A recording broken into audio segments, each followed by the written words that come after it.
yami noMakhwela akuyona into ehectic, it's just nje idina ispa but akanaso isikhathi eside engapha so kuzoba nje into elight and kuzabe khona.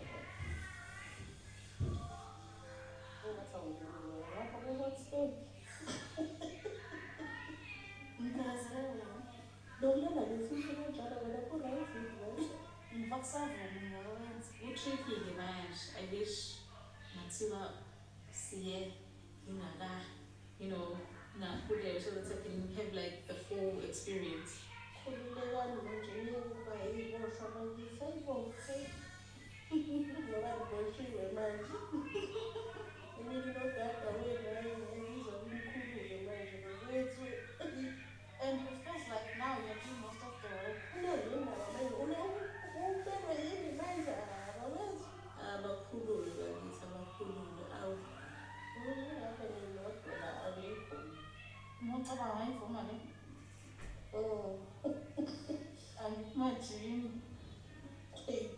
I do wish that we could do more noMthombeni ngaphandle kokuthi sibe endaweni that is intimate, just the two of us. Can we be able to go out and in peace, but hopefully sizokwazi ukwenza lokho.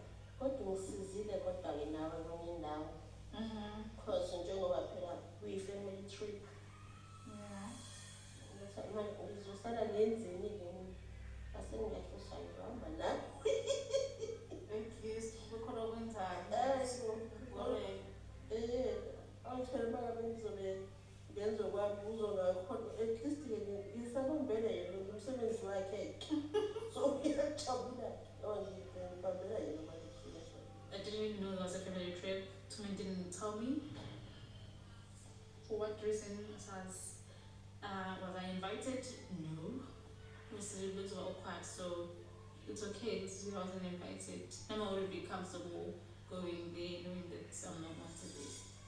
And this must be rice is selikhululekile usuhamba nokho ama-shops engasahamba uyaqhubeke angishele manje shopping akazayigenda hayi you're so right.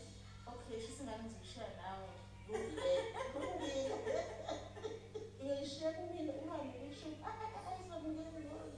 Apart from this, her and I are able to communicate and speak without Umthobi being, in that conversation or whatever.